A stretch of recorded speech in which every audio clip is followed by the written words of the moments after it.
for all of you to come and hear from this, not hear from, but to let, let the leadership know what you're looking for.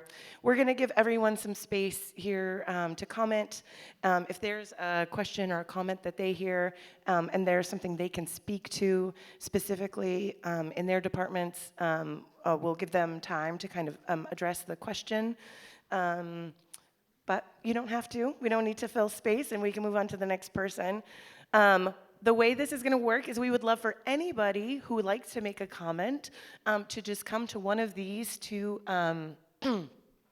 microphone stands, both in the center and then the far aisle, and you can just kind of stand and create a line before you sit down, and don't be shy. I know it might seem kind of scary. This is kind of a big stage, but we really encourage you to come. I'll have some prompt questions if I don't hear from any of you, but I would really love, we are here to hear from you. So while you're thinking about what you'd like to say, I'd like to turn it over to our panel to give a brief 1-minute introduction about your work, the department or agency that you run, and what your focus areas are. Hi, good afternoon. My name's Liliana Ayala. I use she, her pronouns. I'm the director for the Office of Sustainability and Environment at the City of Seattle. I want to thank Mariah, the Good Business Network, Chris Iberly, Bridget Igo from our department, and all of you and the incredible work that you do to ensure that our communities are nourished and nourished in so many ways, in body, mind, heart. So I feel really humbled to be here with you. I've been at the department for 7 years, but I've been in this role for the past month and a half. Hey, thank you. And in terms of what we do at the Office of Sustainability and Environment, we really dedicate ourselves to ensuring that all of Seattle can access healthy environments, healthy homes, healthy communities. We do that in a holistic way and in partnership with all of you. We work on climate change, addressing the root causes of climate change, as well as the impacts of climate change. We work to support a healthy, holistic urban forest and support healthy food systems. So that's what we do in a nutshell, and just really glad to be here with you.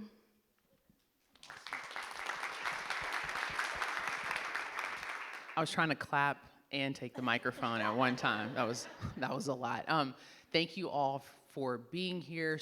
Truly an honor. I also want to give a shout out. I have my colleague here, Councilmember Maritza Rivera, who represents District 4 as well. So she's here listening as well, which it takes 5 votes on council. So, you always, I'm telling you, the more the merrier. My name is Joy Hollingsworth, and I have the opportunity of serving as the City Council President. I also represent District Number 3, which is Capitol Hill, First Hill, and a bunch of other neighborhoods. Central District, I don't want to name all of them, but it's a lot. But before this, I had the opportunity at work at Emergency Feeding Program, and then also at Northwest Harvest as well. So I know that the work that you all do is incredibly important to our city, to the functionality of our city, its safety, its community, its connection, its nourishment. It is all the things above. My job has become a lot easier, believe it or not, more so than what you all do, just because I know I sit at a desk now, but I know that the work that you all do is important, and so that's why at Council we're dedicated to increasing our food access resources and making sure that we're working with our city departments to find out just resources and services that they need and funding to continue the services that you all provide to our community, because we know food costs have gone up. We know a lot of things are increasing, and oftentimes the first thing to go are arts, the first thing to go are food, and we want to make sure that when we're talking about in a public safety spectrum, that food is included in that, and I think that's really important. So really happy to be here with you all and to listen. Thank you.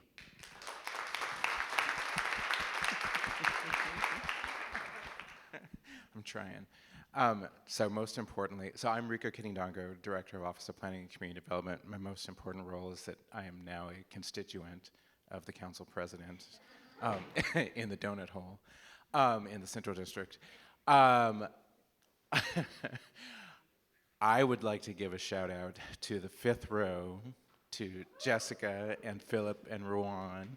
Thank you for all of your work related to our grocery store explorations and research, nationwide research, local research, talking to folks out in the community, looking at food deserts, answering statements of legislative intent. Like, it's a lot of stuff.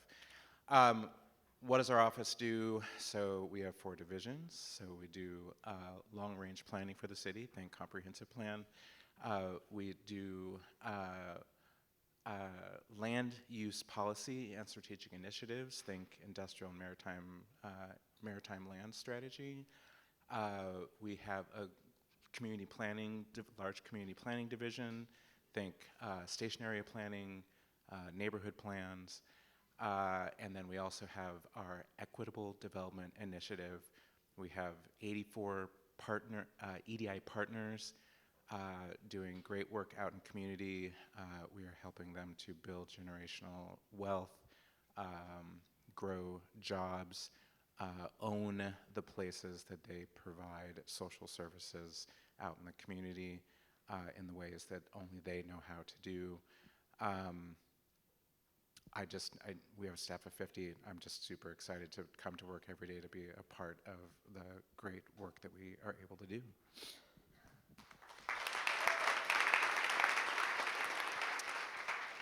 Buenas tardes. Beto Yarse, pronouns he, him, el. Good afternoon. So I am the new director of Office of Economic Development for the city. Day 4, so I'm here. I'm excited to be here. It's no new work for me, but I'm excited to just step into this new role. Thank you for Erin for inviting me for the Good Business Network, and she reached out to me even before I started, and that's how I say yes, why not?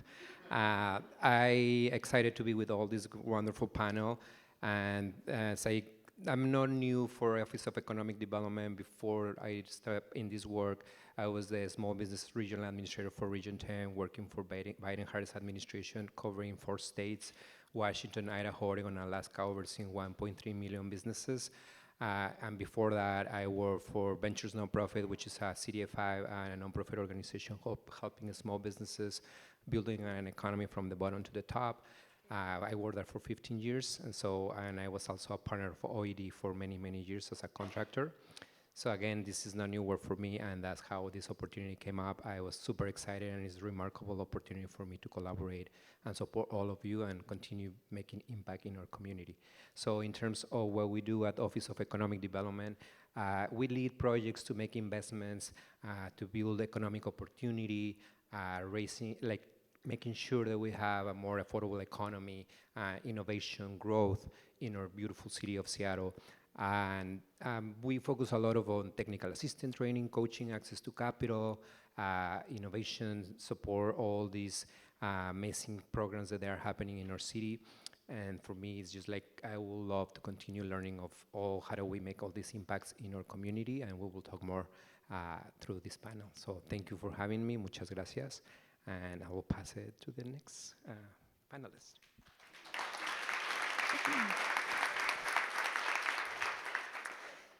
Sorry, I really need all of you to slow down and speak loud, because I can't hear and I can't catch up. Thank you.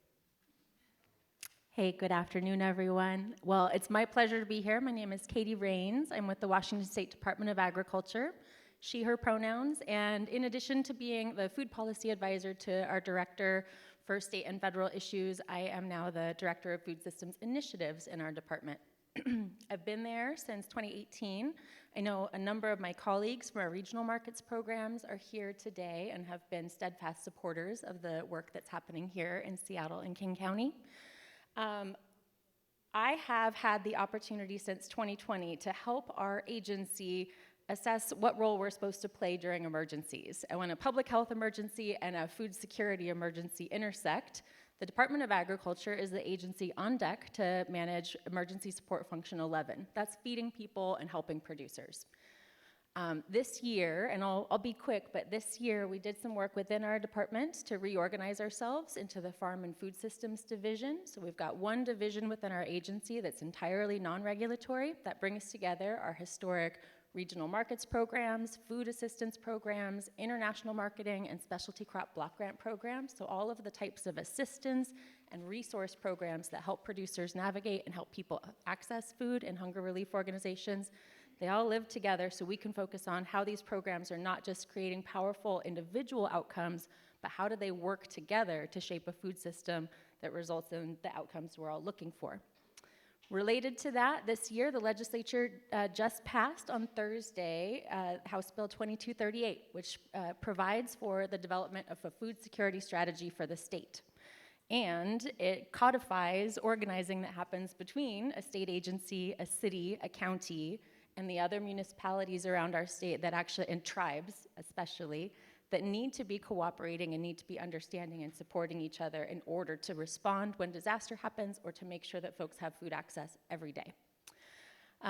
We're looking forward to a lot more listening and learning over these next 18 months, but we're eager to hear from you all, both today and ongoing. So if you have follow-up questions for me or the department, we welcome that. But in the meantime, I'll turn it back over to our facilitator for some public comment. Okay, everyone. Thank you, Katie. All right, this is your moment. Who is going to come up and be the first person to provide a question? It could be a question or a comment. Great, thank you.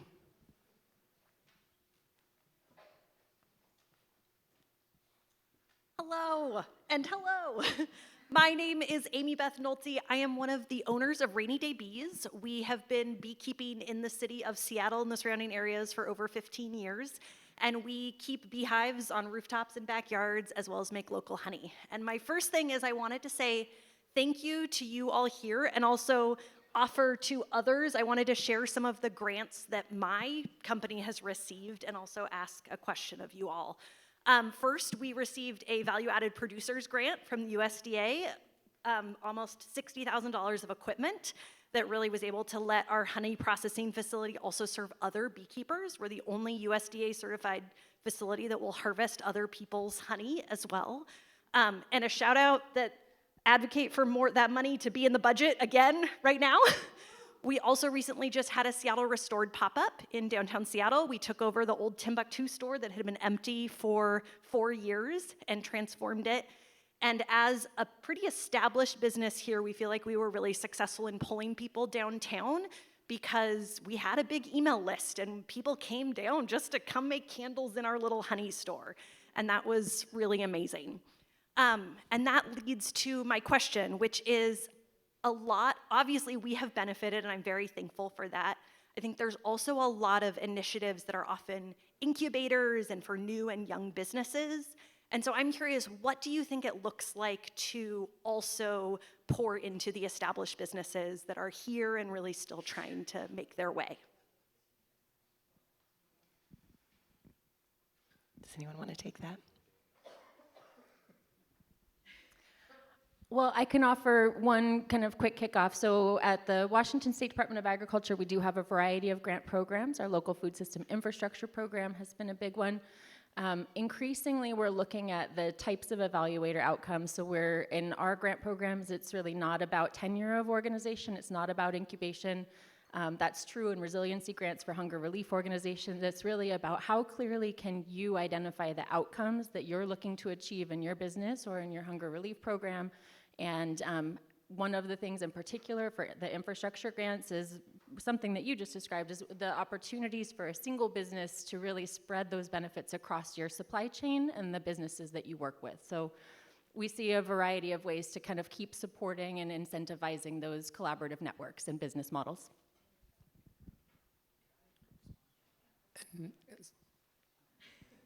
It's such a great question, and I think what we can just keep doing is like really investing on the technical assistant. How do we support you as Office of Economic Development? We have a whole team, and Eduardo Rojas, business advocate, is here. And thank you, Eduardo, for preparing me for this meeting. So so one of the things that we want to continue doing at OED is just really building in what we are doing with the technical assistant, access to capital. So how do we reduce the 20% cost of capital through our programs? How do we really also doing how do we respond to the challenges of restaurants and food businesses through all these programs that we're investing? We're doing an analysis right now on all the challenges that grocery stores are happening, why they're closing. We're just collecting data from all of you or some of you of how do we respond of all these challenges that small businesses are facing. So it's a very robust things that our OED is doing already. Some of the times the challenges based on my experience as a previous business owner and running ventures is it's so many resources, but we don't know how make sure you know what's going on.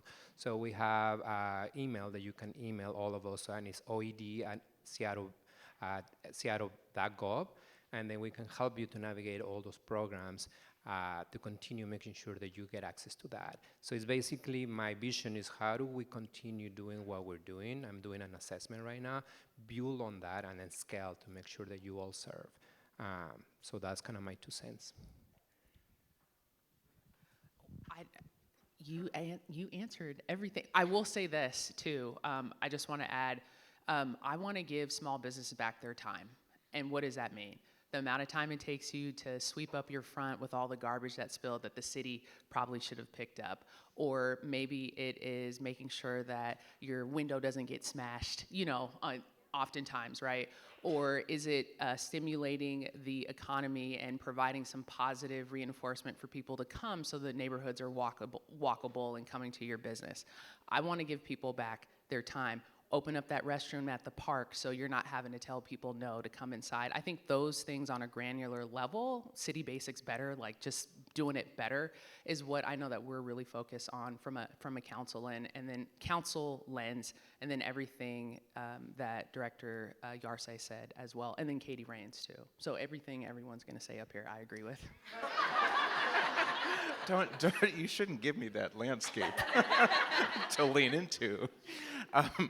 So the only other thing I would add is that, so there is a partnership between OED and Office of Planning and Community Development, where OED is doing a lot of the short-term investments like Seattle Restored, and while we work on some of the longer range neighborhood plans and work with the development communities. So for example, as we look at transit-oriented development sites and locations, and we have an equitable transit-oriented development grant to figure out who are our small business partners, who are our organizations that are a part of the neighborhood and community that can get incorporated into these larger developments over time. So we want to be a part of that long-term vision for what does walkable community, healthy community, and diverse community look like. Thanks. One of the things that I want to highlight, just being able to spend the day with all of you and listen in on the sessions, is the Buying with Purpose initiative. I think of that as an opportunity for some long-term partnership in terms of procurement and supporting where we spend our capital and aligning that with our values in a way that feels meaningful and that can support the long-term success of small business owners. The other opportunity that comes to mind for me is our Fresh Bucks program. So I just seen Amber standing here from Local Yocal, and I'll share, clearly biased, I love Local Yocal. I love what Amber and Damon are doing. And I think that business models where we can support companies that are making intentional deep connections with LGBTQ-owned businesses, women-owned businesses, BIPOC-owned businesses is really important. So I see Fresh Bucks as an opportunity for us to continue to invest in not just the health and well-being of our community members, but also invest in some economic solvency for small business owners. I'm going to go ahead and jump in with my comment because it is literally, I wanted to let you know that with the Fresh Bucks expansion, Local Yokels has gone from about $1,000 a month in sales through the Fresh Bucks program to our projected is about $10,000, and that's in the first month. So, and not only is that program, not only is it providing fresh produce to people, a lot of that money is going back into the local economy, back into small businesses. And my question actually is about the long-term funding on that program. Is it a temporary program to meet the moment that we're in, or is it more of a long-term program? Do we know at this point?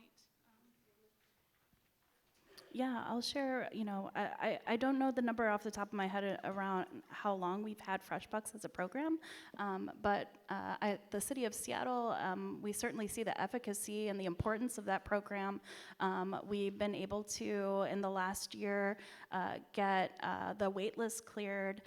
We're serving 17,000 households through this program, and Amber, as you shared it, and I said earlier, it's supporting the health and well-being of our residents and our communities, but investing in small businesses as well. So it's a program that is very near and dear to the heart of us in city government, and we know for you all as well. And so there's a deep commitment to continue to support that in the long term.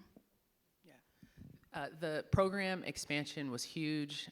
That came also from the restructure of our business tax that we did in Seattle called the Seattle Shield Initiative. And my colleague is here because she can speak on if it was long-term or not, because it was. Go ahead. I'm going to give you the microphone. I never do this. I'm sorry. Okay, she's going to come up here. All right, awesome. Thank you, Councilmember Rivera. I'm a little short, so I'll go this way with it. It's we've had FreshBucks for a long time at the City of Seattle, so it is, and I've had the pleasure of working with the Office of Sustainability and Environment for many, about 10 years almost now. And I'm really proud that we've had this FreshBucks program for a long time. Council President is right, because in response to meeting the moment, as Local Yokel said, we added to it from this sales tax increase. It was not, it's not currently necessarily ongoing, the increase. The program is an ongoing program, and it's a matter of every year we on council get the mayor's budget, and then we see what's in it, and then we try to make tweaks to figure out how best we can support communities. So can't say today that the expansion of it is meant to be ongoing, but can't say that it's not. We just have to see what this budget will look like, and unfortunately everybody knows we have a budget deficit, and we're always trying to move pieces around, but we all are so committed and we care so much, not just about FreshBucks, but about small businesses and food in general across the board at the City of Seattle. So we're all gonna keep partnering to try to continue to infuse as best we can given budget realities and the unfortunate what's happening at the federal government, and try to do that support at the local level. So I hope that answers that part. But you know, if I could, I would definitely continue the investment, because that's where we're at, and I know Council President agrees.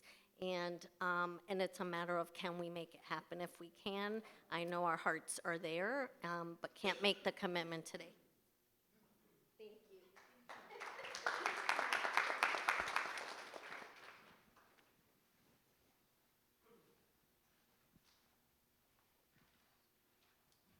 Hi, I'm Jill. I'm with Cascadia Produce, but I also own a small farm, and we farm in the city. And a program that I find wildly helpful was the ABC program. Because I didn't know that as a farmer I would have to understand back-end inventory systems for having a website and selling to people. Sometimes I need a lawyer. I totally can't afford that. I don't have money to get a consultation. That program really allowed me to get good marketing advice, which I leveraged for more sales. It let me get a business, when are all my fees due? Give me a spreadsheet with timelines for all the things I have to keep track of, because that is too hard when you're being pulled in a million directions as a small business. I see that it is currently not open, I don't think, unless it's changed in a week.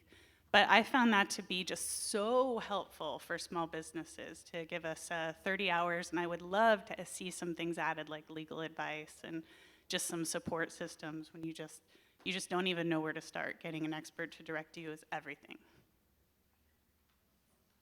Anybody know? Director Yars, did you want to speak to that at all? So I totally appreciate your question. As a former small business owner myself, I had a company for many years and very tiny jewelry business, and I totally get what you're saying. Like sometimes we don't know what we don't know, and we need a legal advice, we need a CPA, we need a marketing firm, we need all that to continue growing our business. And even just sometimes we know the information, but it's good to have outside of that. So at OED, we have technical assistance support. Again, sometimes we don't know that. That's what the reason I want to continue utilizing this email and this number. I also have a phone number that I can give for you to make an appointment, and we subsidize that. We pay for it. We pay for the business legal advice or a CPA. We support you with all those things. You just need to put in contact with our office to get access to that at the City of Seattle. You name it. And if we don't do it, I think that's part of my vision of what is missing, what do you need to continue building. And based on what community give us feedback, we are building more programs that really support all of you. So that's my commitment. So it's like, so yeah, that's kind of, and again, I can take, you just talk about technical assistance, but we have other programs that might be super beneficial to you. So Eduardo is probably going to complement. I just wanted to respond to your question. Thank you for all the kind words about the Accounting and Business Consulting Program. It's one of the most popular programs at OED. We did have a bit of a hiatus. Part of it is because it's such a widely program. We want to take a pause to make sure that our service is still at the level that we wanted to do and make sure that we're well positioned to reopen it. The application was reopened today. I'm happy to talk. We are actually tabling outside as well. So after this town hall, feel free to come by and say hello. We have plenty of resources that we have printed out for anybody that's interested. Thank you, Eduardo. I think I see one more person coming to speak. And I just want to put a plug in too. We've known how amazing the ABC program is for a while, and we've also heard about other technical assistance needs. What if there is or what if there is management training, or what if there is all sorts of different kind of technical assistance? We'd love for you to check out what ABC is, and if there are needs that you have that are not currently being covered, go to the table and talk to them. And then I might just ask you folks, before we hear from our next speaker, what is a good way for all of these folks to give that information to you when there is no active tabling opportunity? What is the best way to give that feedback? It's so great to hear that you took a pause and you reevaluated, and I would love to know where that direct line of feedback is best placed for those kinds of comments.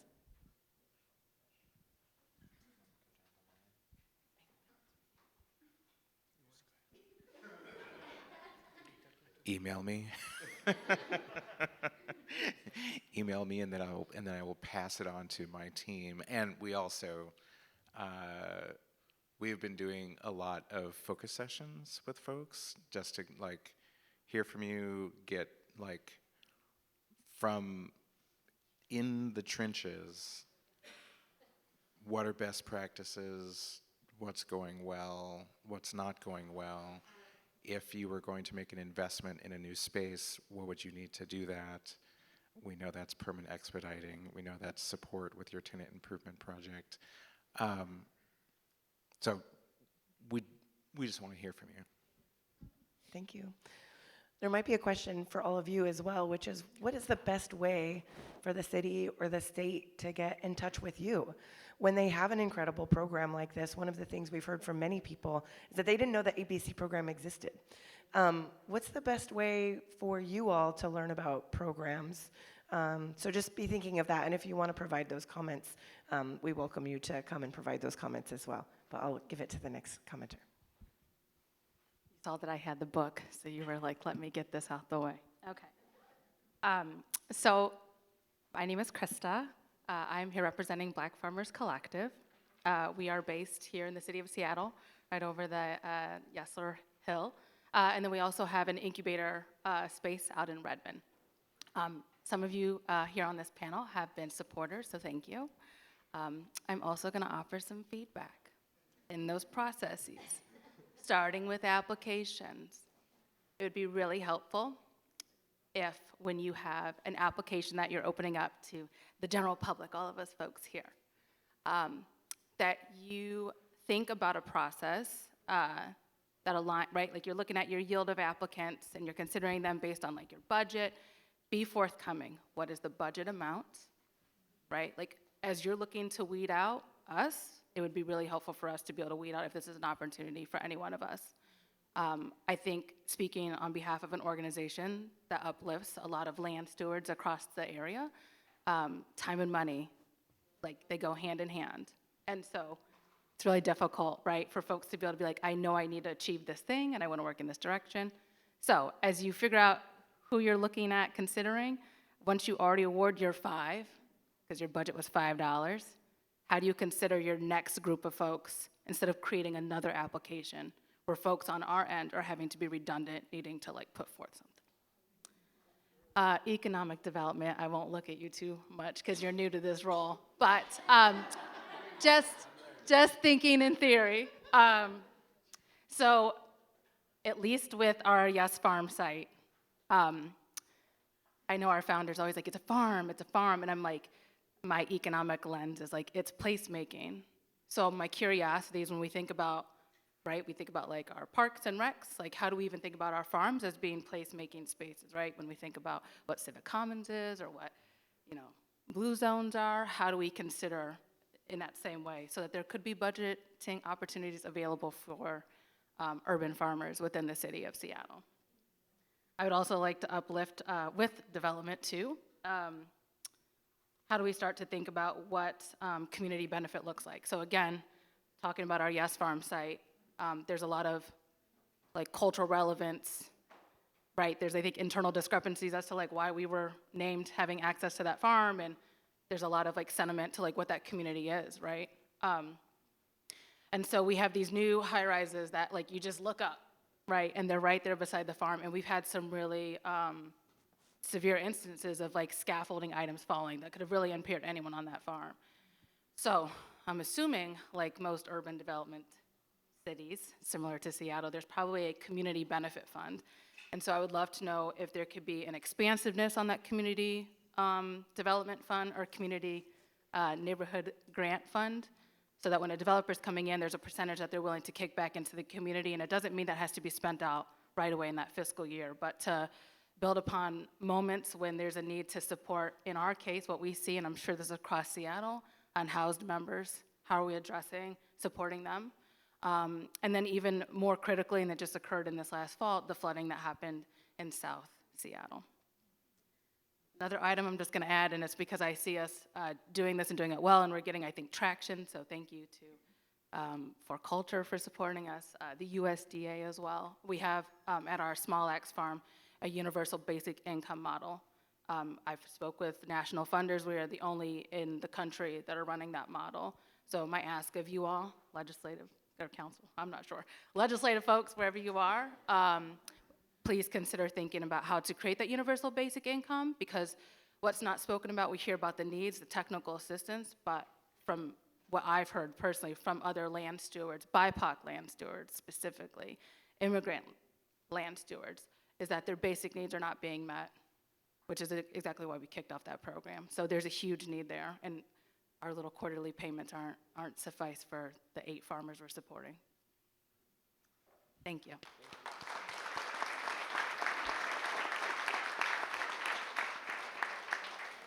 I know those were mostly comments. Does anybody have anything to add? No? Did you want to come up?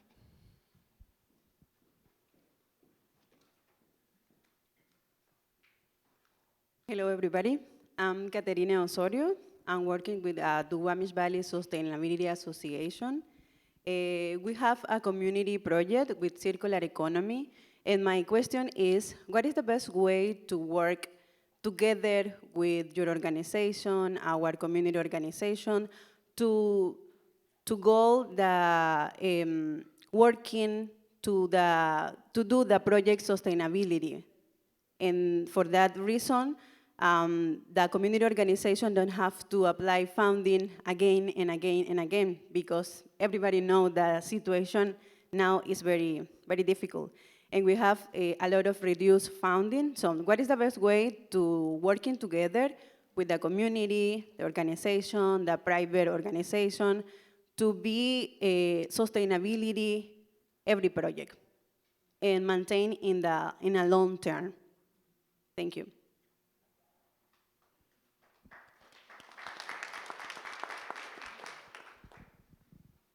Any thoughts? Any thoughts on long-term funding partnerships? Yeah, thank you for the question. I think what comes to mind for me is I can appreciate the challenges in completing applications. It feels like every cycle you're completing an application, and I understand that can be time consuming. And I don't have strong answers, but I think I'm looking at my colleagues here, because what I'm holding is that I wonder if there's an opportunity for us to be collaborating across department on different funding sources that may have shared outcomes from different perspectives or angles. So I'm just taking that feedback, and I'm curious about the possibility there to be responsive. Thank you for elevating that. Well, one thing that I heard from people, and I know that Arts does this, is it's a multi-cycle grant. And I know other departments have like 2-3 year grants. And oftentimes people are like, Joy, we're not going to grant our way out of this. And I get it. And I also know that council, we have a mechanism called council budget, CBAs, council budget actions, where we field information from constituents to find out, are there projects people are working on? Is there something that we can fund? Is it something that we can look in the budget after the mayor sends down their legislation to identify some council priorities from district specifics that we've heard all year round that we did not see funded, that we could kind of give a jump start to, or do a gap, close a gap. And so I know some of the feedback. I'm not a city department, but I know that I give feedback to, and this, by the way, this is the best public comment that we've, because we run public comment every Tuesday, and it's way different than this. So I just want to say this is a very nice public comment. People have been very nice, okay? Just go on the Seattle channel every Tuesday, 2 o'clock, watch the beginning, first 30 minutes. But we're constantly giving feedback to the directors, who are great, by the way. They have been accessible. They're always trying to figure out community needs, and that's why I love working with our departments and the directors and people elevating stuff. So if you send us an email and say, hey, this is what we're looking for, we'll try to be the traffic controller. And then I know that departments are always trying to make sure that they are shifting to the needs of our community to make sure that people are, sustainable in that area. So I just want to say that I appreciate this idea of like, what does long-term investments look like? With our EDI program, we have set it up assuming that as a community organization, as a small business, that you will need to come back to the city more than once. So we have small grants that are to help an organization to begin the process. What is my vision? Who are the partners I need to bring on board? What is my capital stack or my operations dollars need to look like? And then you can come back to the city, and for OPCD, it would be coming back for site acquisition dollars, or pre-development dollars, or construction dollars. And I am sensitive to the previous speaker who said, like, keep making us fill out more applications. we have done some streamlining, so we have a process now where you can, if you are already an EDI partner and you've come in for a small $75,000 grant and you come back, we do have a round of RFPs where where internally, and we've done this a couple of years now, staff will take a much shorter application that is based on all the information we already have and give us an update, and then we can make a decision based on that update of what's happened with your organization over the last year. So we're trying to, what's the right phrase? We're trying to ensure that the decisions that we make are current, but that we aren't making people do the same work over and over again. Thank you for your question. I think it's very, very powerful. As someone who was collaborating with the city in the other seat, I totally get what you're saying. We have made some progress. I want to acknowledge that now we have multi-cycle grants, at least on the OED. That's progress that we didn't have in my time. So that's one progress. But I also want to continue, like, kind of see the opportunity here is like, how do we involve other groups outside of the city, like philanthropy? Where are those relationships, those partnerships that through the pandemic we were very successful kind of to respond on this, what is this long term, how to put back to business people through philanthropy and private sector. That's some things that I'm kind of have in the back of my head of, I'm already talking with Seattle Foundation on how do we create something that help us to get more, at least a little more flexibility on our way of granting and having long-term sustainability. I see it as in the nonprofit, I have my unrestricted grants that give me a little bit more flexibility. I have that kind of little vision for the city to have more funds to they can help us to be more innovative or less restricted. So that's kind of like what I'm massaging in my head based on your comments. So I appreciate your feedback, and I'll take it back very seriously to continue working with my colleagues, which they also have great comments here. So thank you. Gracias. So I don't think that your message or question was exactly about state funding, but I'll offer that perspective just in case. So in considering how state funding could be part of a sustainable foundation for any food business or organization, the thing I would say is there's some limitations, and I came into state government as a nonprofit executive wanting to see how the money moved, to see how I could help advocate in the future. I found that I was able to do that in my role at the department instead. So there's kind of 3 budgets that pass every 2 years at the state, and it's the operating budget, the capital budget, the transportation budget. At the Department of Agriculture, we get funds from the state and we get funds from the federal government. Those federal resources happen through distinct appropriations, and they become things like the Specialty Crop Block Grant that promotes local food, that promotes a variety of research and other resiliency items in specialty crop in our state. Then we've got our state funding, and again, the budgets are every 2 years, and there's a supplemental budget that happens. It's like a cleanup between, we're in a supplemental year right now. That means that the state budget and the opportunity for awards is actually constrained year to year. At most, we can offer a 2-year grant, and even that, particularly given how volatile funding has been, so 2020 we had a huge spike in federal resources that came through the state, and state resources appropriated by legislators who had a new experience with supply chain and what happened if the food they wanted wasn't available to them. But even in that time, for example, we've got local food system infrastructure grants, and rather than having multiple applications this biennium, we opted to have a single application cycle. And unfortunately, we're now stuck in a supplemental budget season in which some of the awards for the next fiscal year could actually be reduced. So we abstained from issuing those grants so that we could see what the legislature did before having to give great news and then create real bad news for our business partners. I say that not to say don't keep saying what you need and advocating for it, but I say it to make sure folks are aware that there's this really wild constraint that happens. So in a supplemental year, budget will pass this month, governor will sign it sometime by the end of March. The rest of the time, we're looking at a budget being signed by the end of April or early May for a fiscal year that begins July 1st. And that means that partners, hunger relief organizations who've applied for grants, businesses who have applied for grants, or even the grant application processes won't be able to open until we understand how much resource we're working with. And so in my role, what I can say is we're absolutely striving to stabilize the programs that we have. I'm trying to support our program managers in that very effort and make sure legislators understand why it's so important to stabilize the resources we have.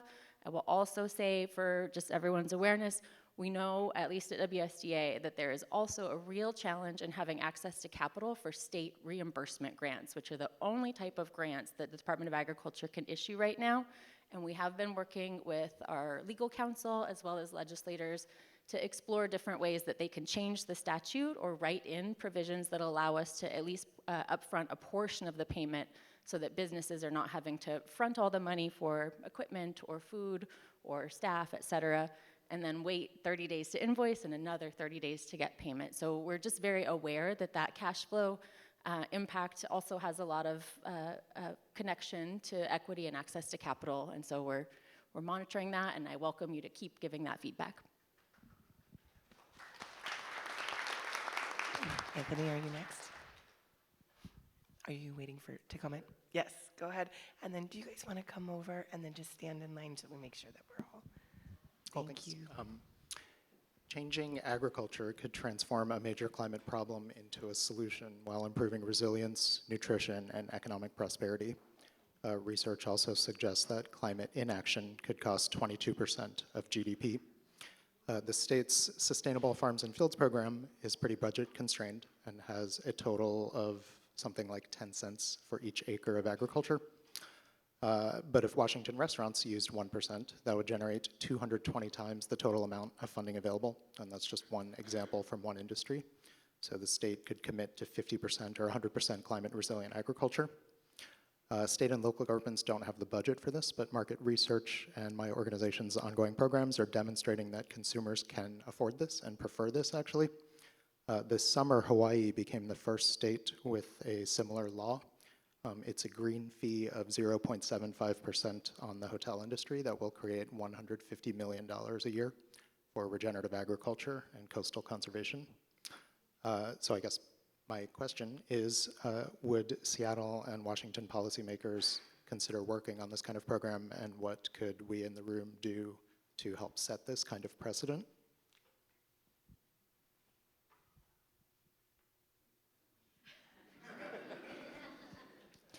Well, I know Zero Foodprint, and Anthony, I've followed your work. So the Department of Agriculture does not manage the Sustainable Farms and Fields program. I am aware of that authorizing legislation that would allow consumers to opt in and contribute that portion of fees, and I make sure that folks are aware of it, and we work closely with the Department of Ecology, Office of Farmland Preservation, Conservation Commission. So we're those of us who are not elected officials but understand the institutions, we're paying attention and making sure folks understand the opportunities that there are. And I'll just answer on a legislative side, more than happy to listen to what your proposal is. I've been very, and this is a shout out to the person who talked about UBI, I've been very vocal saying that the only new tax I'll vote on is something that UBI or gives more money back into people's pockets, just straight up. Just no more government. If we're taxing over here, straight into working families' money. So pockets, excuse me. And so just want to put that out there. Strongly support UBI to the fullest. I talked about it 2 years ago that it was something that Seattle needed to consider, but more than happy to listen to what your proposal is and just to explore that. Can't give you commitments now, but just to listen and to hear what it is. No, okay. Eddie, go ahead. Thank you for the time and the ability. Appreciate y'all and the work. This is a kind of a level up question. Like it may not be within your particular purview, but it's a question to you with the leverage point you have and the roles you play for the city. The water system is a critical infrastructure. Electricity is a critical infrastructure. A lot of the things that we talked about today sounds a lot like our food needs, are things where people need to turn it on in the morning and breakfast is there. whether you can afford it or not. So when we say healthy food for all or access to all, are we considering also, and from your positions, are we looking at just like lights and water are critical infrastructure, have we thought about food as a critical infrastructure? And thereby funding would be, instead of leaning on or expecting the usual suspects of funders, transportation planning, utility planning is done cross departmental, cross levels of legislature, expertise, and electricity is standardized in a way in terms of a market. Same thing with water. Everybody, we want safe water, and if the water is not safe, we shut it off. And if it's not safe, we clean it. So what are your thoughts around pushing food as a critical infrastructure and being able to gather funding as a system that connects and gets things to everyone versus sort of like the city's funding it? I mean, great for the equity dollars, great for the state and WSDA doing their work, and WSU sometimes does this, and the other foundations sometimes do that. But to Rico, in sort of a long-range planning or a comprehensive planning system, is food as a critical infrastructure something that you have thought about, or does that sound interesting? Or what are your thoughts around approaching it that way to make it to make it like electricity? You want water, you want to eat, you eat. I will start, and then Joy can fill in. So we filled out, or we completed a response to a statement of legislative intent last year around food deserts, and so we started a conversation around what does it look like to apply systems thinking to the food challenges that we have across the city for people to get healthy food, have easy access to get groceries. And this year we are working on another statement of legislative intent that's related directly to grocery stores. There's a lot of things that have gotten thrown out there. We can't grant our way out of this. We can't bodega our way out of this. We can't Kroger our way out of this. I think that as we thank you to our council president and everybody on the council that was a part of passing the comprehensive plan December of last year. As we look at a revised map of the city, one of the things that we did very intentionally was to create this new designation, neighborhood centers, which, raise your hand if you've heard the phrase 15-minute city. Okay, that's half the room. For a city of 800,000 people, what does it mean to be a 15-minute city? What we've tried to do is to break it down, right? So we have our district system, but even the district's very, very large. You can't walk from one side to the other side in 15 minutes.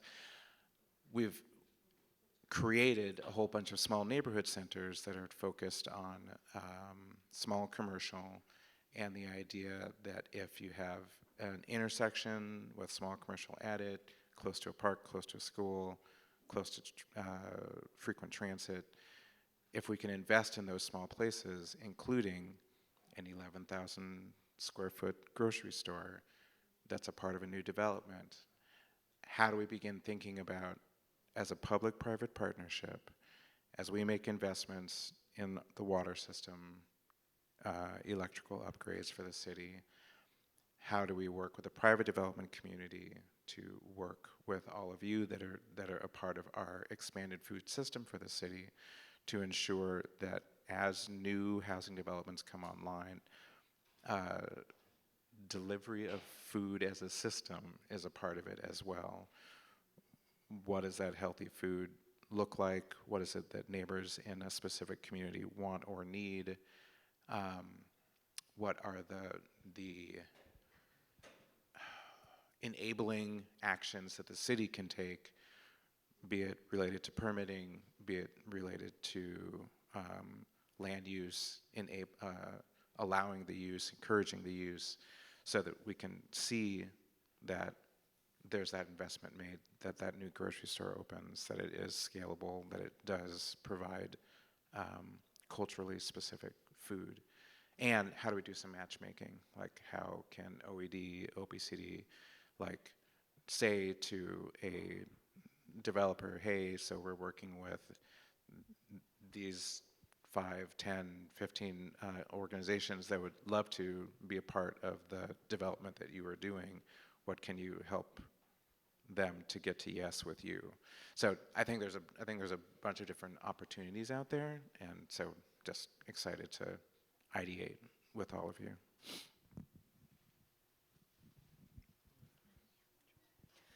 So at the state level, food systems are critical infrastructure, and the opportunity that this new food security strategy will offer in the state is that it both changes the powers and duties, or another way of thinking of that is the authority and the responsibility that a single agency has to monitor food system performance. And by that, we're really thinking at this point of our pro-producer anti-hunger lens of a food system is not performing well if it doesn't work for producers. And that means a lot in a state that produces over 300 commodities. What does it mean to work for producers if 85% are small or direct marketing farms? It needs to work for those producers. It also needs to work for larger producers. A food system arguably does not work if it also does not work for consumers, especially our most vulnerable consumers like children and seniors, folks with disabilities, recent refugees, et cetera.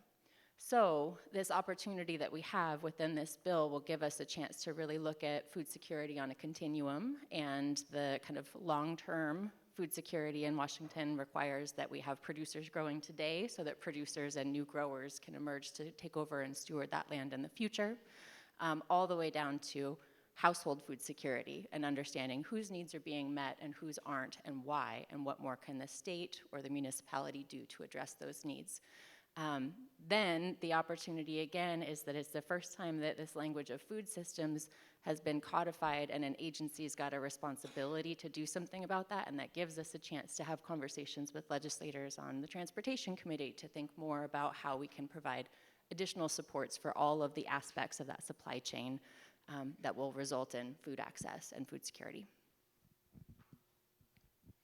And I'll just add, based on this conversation about the business mindset, is we are doing an analysis right now about grocery businesses that catalyze based on the closure of a couple groceries in our city.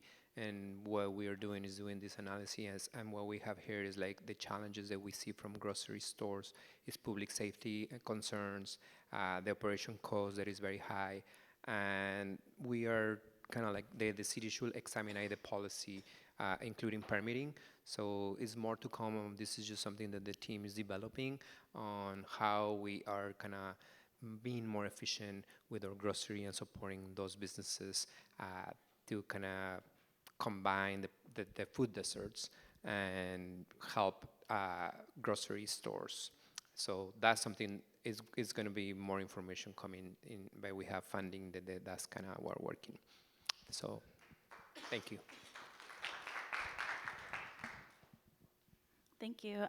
As I think about the critical infrastructure of the food system from the corner in which the Office of Sustainability holds, I think about a couple things.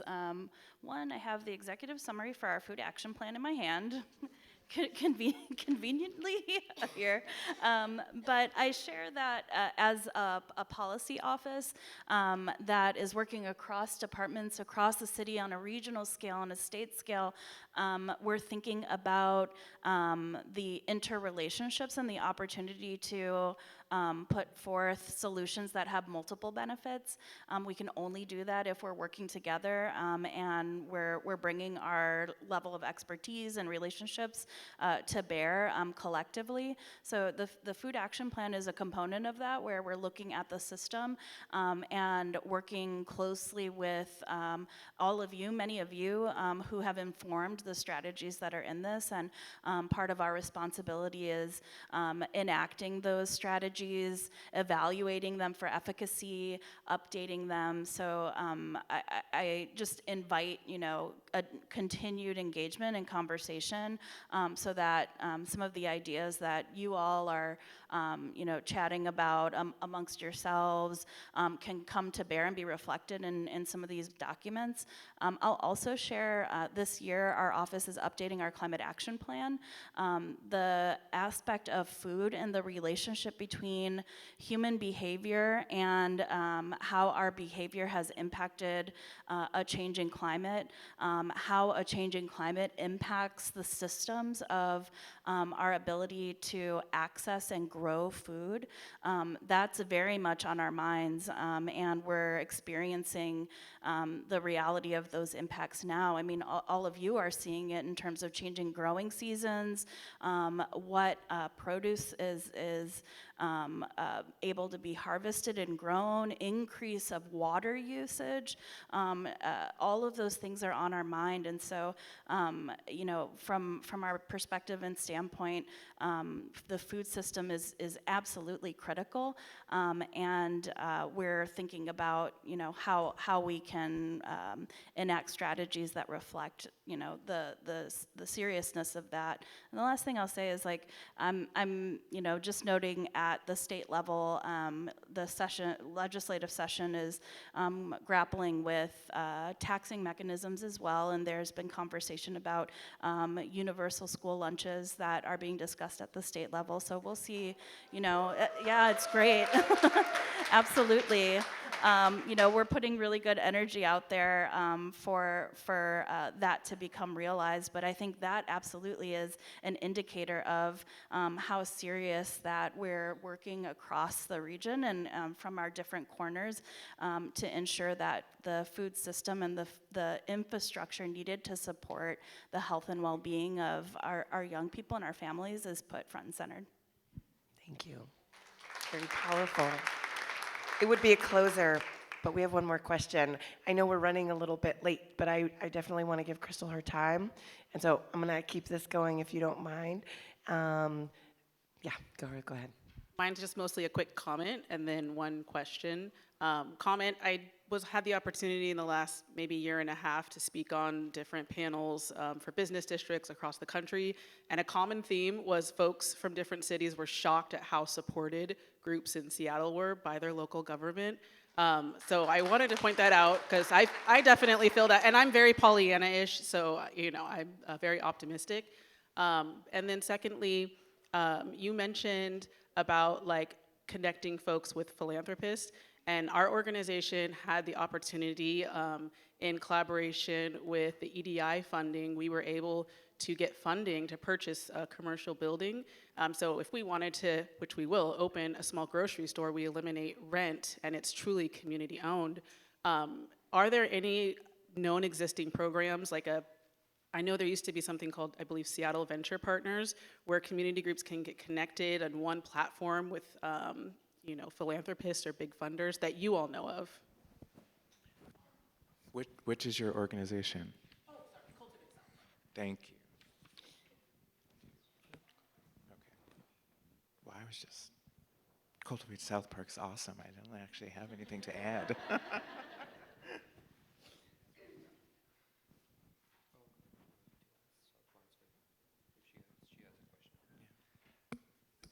So I don't have the top of my head of how philanthropy can work with government right now. I'm working towards that.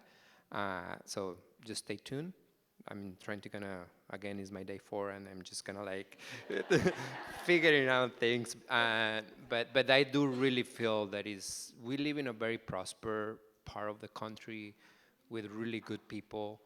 It's just about how do we tell our story, how do we connect the dots. That's something that I was able to do over my career. I don't know what I don't know all the answers, but I do know some people, so that's kind of what I'm trying to do, is connecting that, building those networks, and we'll see what happens. But I love your idea, and not only from this group, but going forward, what economic development looks like, and it's not just for the city, it's for our ecosystem, where we work as an ecosystem. So that's my thinking, but I make notes, And if you want my business card, we can follow up. And so, yeah, thank you. So as we look at EDI 2.0, so we are looking at how we can take improvements that we've been able to make over the program over the last 2 years. And thank you, Councilmember Rivera, for your support. We're looking at how can we, as we plan for future investments, how do we help EDI partners plan their capital stacks? So we know that as a city, we're often first in and sometimes we're last in. Also, who are the other organizations, whether it's LISC, whether it's Seattle Foundation, or whether it's Amazon, how do we, so I have this fantasy in my head about convening a summit where we get all of the capital investors together that are mission aligned, so that we can have that conversation about how can the city play a role to help all of you to be successful and to be a little bit more intentional about how we help to bring projects together. So again, we're only at the very, very front end of that thinking, but keep an eye on us. There's more that will come over the course of the next year and a half. Thank you. Before we depart, do any of you have any kind of last minute dying things that you want to tell this audience before we release them? Thank you.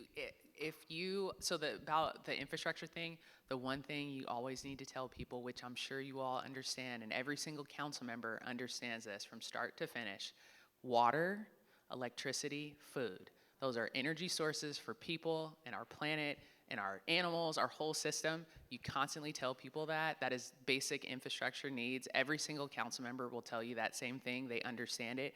Every single piece of policy legislation that's coming through the council, everyone has that lens. And everyone's always talking about food at City Council. So thank you all for the work that you all do, because it's very hard. We saw how our food system was shattered during COVID-19 and all of the issues that we were having, and you all stood up and just kept getting people lifeline to food. So we want to continue funding that and making sure you have the resources. So thank you.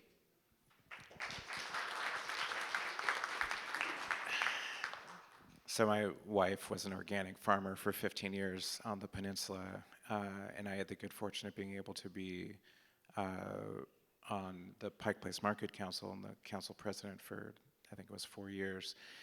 And one of the things that I've been trying to, so I was 27 years an architect, systems thinking, design thinking.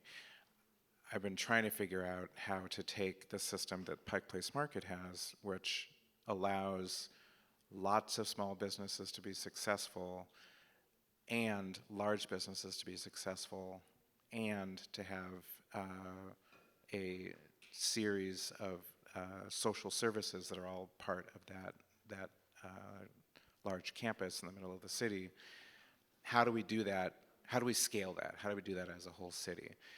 I have not figured out the answer to that question yet, but I do think that the mindset of it actually takes all of us to get it done. Pike Place Market does that and does it well. I think that a lot of things that we've been talking about have been about how do we take the systems that are in place now, how do we clean them up, how do we expedite, how do we make them simpler, how do we do more. It will take us time. We are building the plane while we are flying it, but I think that we are starting to see some results. It is super encouraging to see all of you in this room, and thank you to all of you for organizing this day today. I think that this is the beginning of an important conversation about how we get to what's next. Thank you, everybody. Muchas gracias. Rico, you are just make me think how I'm gonna love this job. I know that I was gonna love this job, but this man and I we know from like 15 years from Pike Place Market when I have my business there actually. So when you saying that, That sounds music for my yeah. We need to do that. So stay tuned. Because I know how the Seattle Foundation works, the PDA, all that incubation for small business farmers. How do we scale that? How do we take it to other neighborhoods that they need that? So I think we can do it with the investments. So thank you for your great work. I know how hard it is to run a business. And I know the time that you're dedicating here to educate and train yourself is just, hopefully, is really good value for you. And please find me accountable in my new role. I just mean it. I want to be in community. I want to hear from you. Yes, help us to continue working and growing your business and your ideas. And what I say always, the sky is the limit. So let's do it. And let's making sure that Seattle is one of the most prosperous and beautiful regions in our country. So thank you for that.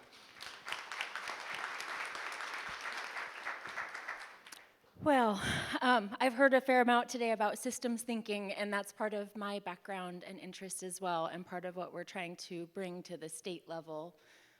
One of the things I like about systems thinking is the adage that we're all part of the problem and we're all part of the solution. And so that means that many folks in this room are rising to the occasion to solve problems that you didn't start, but that you believe should be solved. And I see a group of leaders as well that are trying to be responsive to that. For my part at the department, I believe that this effort to cooperate is really going to be building a muscle that communities like this and here do really well, but I think I would say that we're not our best cooperators right now across the US. And so as I think about this effort and how to bring folks together in Washington, I would say we recognize at the State Department of Ag that we are part of the problem and we are part of the solution. And so for as long as you have feedback about what can go better and what is not yet being met, please tell us, please tell your partners, and we'll be putting in place communication networks that will help us learn more quickly so you don't have to repeat yourself as many times, but we can try to create more responsive and quick changes that support the needs that will actually get those multiple outcomes, pro-producer, anti-hunger. How can we do one investment that creates many benefits for our community? So I thank you all for your work. We look forward to continuing to listen and hope that you will be part of that dialogue so that we can be part of that solution together.